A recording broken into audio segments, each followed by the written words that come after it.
दिफा की मुल्क भर में एक साथ इंतखाबात कराने की दरख्वास्त समाअत के लिए मुकर्रर कर दी है। चीफ जस्टिस उमर बंदियाल की सरबराही में 3 रुकनी बेंच कुछ देर में समाअत करेगा। इंतखाबात एक साथ कराने के लिए मजीद 2 दरखास्तें भी दायर कर दी गई हैं। इसी पर बात करेंगे। आसिफ नवीद हमारे साथ मौजूद हैं। आसिफ नवीद, बताइएगा मजीद क्या पेशरफ्त हुई?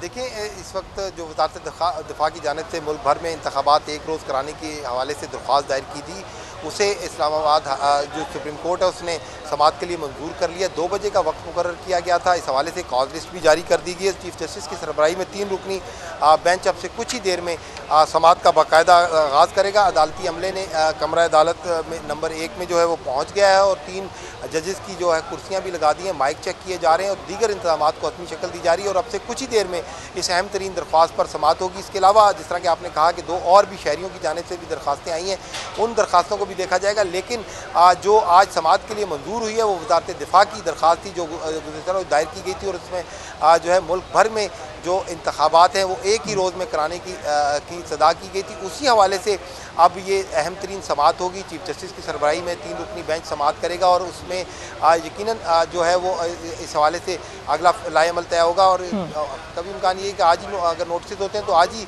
अगर नोटिस करके आज ही तलब किया जाता है तो यकीनन समाअत लंबी होगी और अगर खाली नोटिस होते हैं तो नोटिस के बाद समाअत मुल्तवी होगी। लेकिन अब इसका फैसला अदालत का होगा और अब से कुछ ही देर में चीफ जस्टिस की सरबराही में 3 रुकनी बेंच जो है वज़ारत दिफा की दरख्वास्त पर समाअत करेगा। वज़ारत दिफा की जानिब से गुज़श्ता रात ही ये दरख्वास्त दायर की गई थी जिस पर कॉल लिस्ट भी जारी कर दी गई। 2 बजे का वक्त दिया गया था। 3 रुकनी बेंच इस पर कुछ देर के बाद समाअत करेगा। अपडेट कर रहे थे आसिफ नवीद, बहुत शुक्रिया आपका। अब तक के लिए